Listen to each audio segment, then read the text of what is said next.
Good morning and जय हिंद बच्चों मैं अजय कुमार वाराणसी उत्तर प्रदेश से आपके अपने चैनल 9 सेक्शन पर स्वागत करता हूं। बच्चों आज मैं आपको महत्वपूर्ण आए हुए जो भी अभी आए हुए प्रश्न हैं NMMS में नेशनल मेंस का मेरिट स्कॉलरशिप, अगर हिंदी में कहें तो राष्ट्रीय आय युक्ताधिक छात्रवृत्ति परीक्षा, ये आए हुए प्रश्नों को बताने जा रहा हूँ जो अलग अलग वर्षों में आए हैं। वो भी रसायन ये केमिस्ट्री के क्वेश्चन बच्चों, ठीक है, रसायन विज्ञान के जो केमिस्ट्री के क्वेश्चन हैं उसको मैं बताने जा रहा हूँ। ये काफ़ी इंपॉर्टेंट है। इसमें से मुझे उम्मीद है कि एक दो क्वेश्चंस ज़रूर आज के वीडियो के जरिए आएंगे बच्चों, ठीक है। तो आइए स्टार्ट करते हैं। ऑक्जेलिक अम्ल, ठीक है, ऑक्जेलिक अम्ल बच्चों ये उसकी आकृति जो होती है सुई की तरह होती है, तो इसका आंसर होगा बच्चों 1 का ए, ठीक है। ये देखिए 2010 में आया हुआ है, तो पुराना मत सोचिएगा। और ये देखिए 2021 का है, काफ़ी इंपॉर्टेंट क्वेश्चन हैं। निम्नलिखित सामान्य पदार्थों को पीएच के बढ़ते हुए क्रम में कीजिए। बच्चों इसमें देखिए सवाल थोड़ा सा ये अलग है, बस आपको बताना चाहूँगा, लाल तो क्लियर नहीं है। नींबू का रस आपका एसिडिक होता है, अम्ल होता है। सोडियम हाइड्रोक्साइड ये सबसे ज़्यादा इसका पीएच मान होगा। मिल्क ऑफ मैग्नीशिया का लगभग ये 8 और 9 के बीच में होगा, ठीक है, क्योंकि मिल्क ऑफ मैग्नीशिया आपका मैग्नीशियम हाइड्रोक्साइड होता है बच्चों, ठीक है। तो इस हिसाब से अगर ये प्रश्न जो है थोड़ा सा क्लियर नहीं है तो इसलिए मैं भी इसको बता नहीं पा रहा हूँ। अभी ओरिजिनल पेपर से देखूंगा तो नेक्स्ट वीडियो में बता दूंगा बच्चों, ठीक है। अब देखिए क्वेश्चन नंबर 3 है, धावन सोडा का सूत्र है, तो ये है आपका सोडियम कार्बोनेट Na2CO3। इलेक्ट्रॉन की खोज करने वाले वैज्ञानिक है, 2008-18 में आया हुआ है, ये है सर J.J. थॉमसन ने इलेक्ट्रॉन की खोज की थी। 4 का बी। अब देखिए ये यूरेनियम है, यू मतलब यूरेनियम है कि नाभिक में न्यूट्रॉन की संख्या आपको पता होता है, ये प्रोटॉन की संख्या होती है, ये मास होता है बच्चों, ठीक है। अगर 238 में से आप 92 को 92 घटा देंगे तो न्यूट्रॉन की संख्या मिल जाएगी। 8 में से 2 गया 6, ठीक है। फिर हुआ ये 13 में से 9 गया 4, ये 1, ठीक है, 146। तो 5वां का क्या है आंसर सी। तो देखिए आसान सवाल था लेकिन आपको पता होना चाहिए था ये सवाल कैसे निकालेंगे।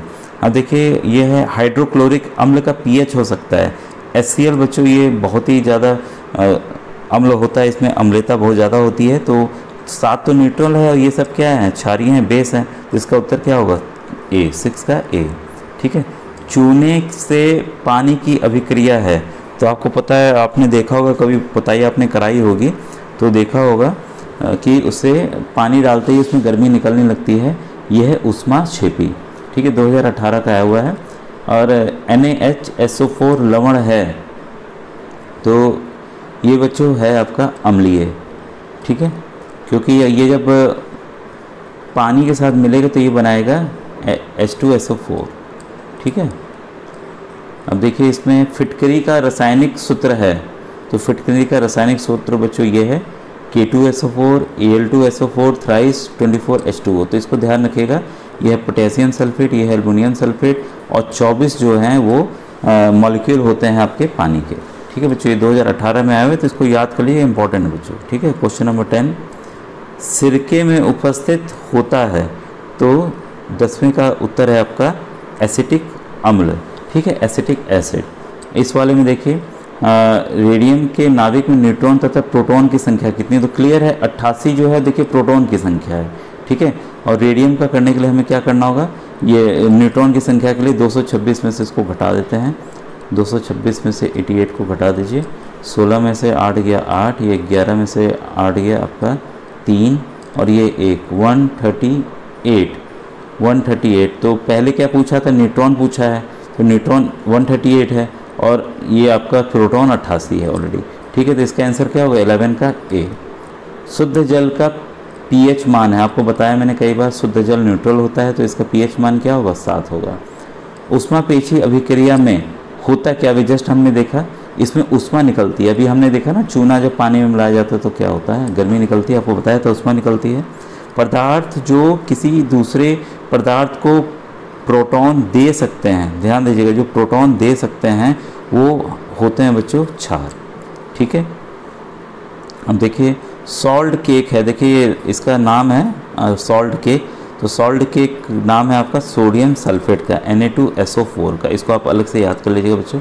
अभी मैं कुछ चीज़ें दिखा भी दूंगा कि किसका क्या क्या रोल है, इम्पॉर्टेंट है, अभी मैं दिखाता हूँ थोड़ी देर में, ठीक है। नंबर 16 है कैल्शियम हाइड्रोक्साइड का रासायनिक सूत्र है। तो बच्चों देखिए कैल्शियम की 2 वैलेंसी होती है, हाइड्रोक्साइड की 1 होती है, ठीक है। तो 16 का आंसर है आपका डी। देखिए कैल्शियम की असल में 2 होती है और हाइड्रोक्साइड होता है -1, ये होता है +2, ठीक है। तो इसी का +2 इसमें आ जाता है, इस तरह से ये बनता है। कभी बताऊंगा ये फॉर्मूला कैसे बनता है।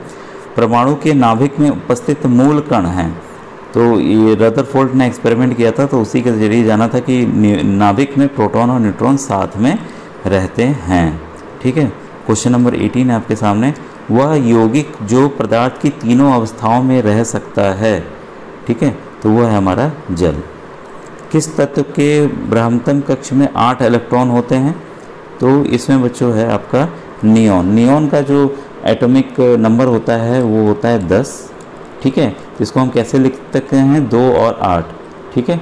ये K है और ये L वाली श्रेणी में है, ठीक है। पहले वाले में 2 इलेक्ट्रॉन, दूसरे वाले में बाहरी वाले में 8 इलेक्ट्रॉन, ठीक है। तो इसका उत्तर क्या होगा? नियॉन आपका B। अभी कई बच्चों को ये समझ में नहीं आ रहा होगा, हो सकता है केमिस्ट्री अभी डिटेल में कभी पढ़ाऊंगा बच्चों तो आपको समझा दूंगा। कौन सा कण विद्युत उदासीन होता है, मतलब उसको अट्रैक्ट खींचेगा ही नहीं अपने तरफ? तो ये होता है बच्चों न्यूट्रॉन, ये उदासीन होता है। बाकी बीटा, अल्फा, प्रोटॉन ये लोग क्या होते हैं? उदासीन नहीं होते हैं। निम्नलिखित में से कौन सा यौगिक है?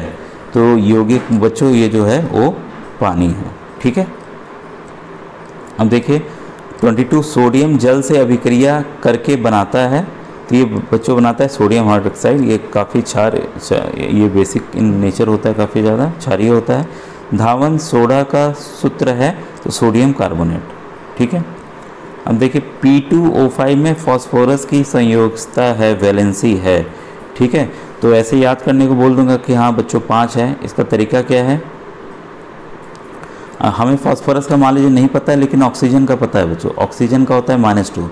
ऑक्सीजन कितना है? कुल 10 है, ये 5 है ना, तो इसकी कुल कितने इलेक्ट्रॉन हो गए? 10 हो गए।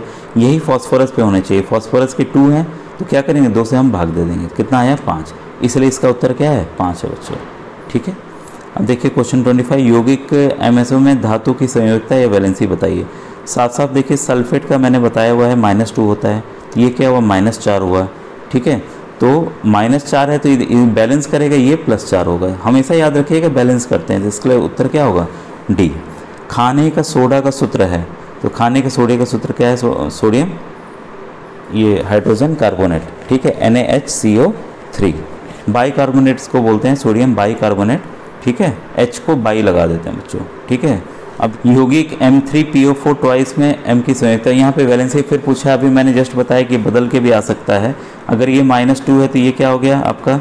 -4 हो गया, ठीक है। तो ये B का आंसर क्या होगा? ये 2 होगा बच्चों, ठीक है। यहाँ प्रिंटिंग मिस्टेक है, यहाँ पे भी 2 होना चाहिए था, ठीक है।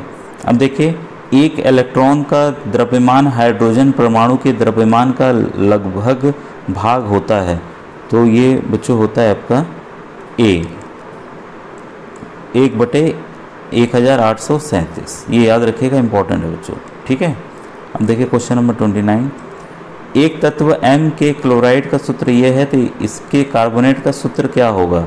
अब देखिए क्लोरीन की वैलेंसी बच्चों होती है -1, ठीक है। तो ये क्लोरीन 2 है, यानी कि M की कितनी वैलेंसी है? +2 है, ठीक है। तो उसका फॉर्मूला क्या होना चाहिए 29 का आपका? क्योंकि कार्बोनेट का आपको बता दें, कार्बोनेट का -2 है, तो हमें पता चल गया है ये जो मेटल है, धातु है, इसका क्या है? +2 है। तो +2 इधर है या -2, ये ऑलरेडी बैलेंस हो गया, कोई अंतर तो है नहीं। तो इसका फॉर्मूला क्या होगा? MCO3। तो ये बच्चों हार्ड लग रहा होगा, लेकिन अगर आप चीज़ों को समझेंगे तो जिनको संयोजकता वैलेंसी का थोड़ा सा भी ज्ञान होगा तो कर लेंगे। परिवर्ती संयोजकता प्रदर्शित करता है, मतलब उसके अलग अलग होगा, बदलाव होते रहेंगे। तो आयरन करता है +2 और +3 की, बाकी सोडियम है +1, बेरियम है +2, ये मैग्नीशियम है +2, ठीक है बच्चों। कभी मैं इसको समझा दूंगा केमिस्ट्री का चैप्टर। संघनित जल वाष्प है, तो 31 का है बच्चों वर्षा जल, ठीक है, सबको पता है। अब देखिए क्वेश्चन नंबर 32 है आपका, परमाणु का संगठित समूह जो पदार्थ को स्वतंत्र अवस्था में रखता है क्या कहलाता है? ये अणु कहलाता है बच्चों। गंधक और लोहे के चूर्ण के मिश्रण को पृथक कर सकते हैं, कैसे कर सकते हैं?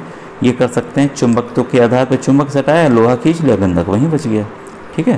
क्वेश्चन नंबर 34 है आपके सामने, ये आज का आखिरी क्वेश्चन है।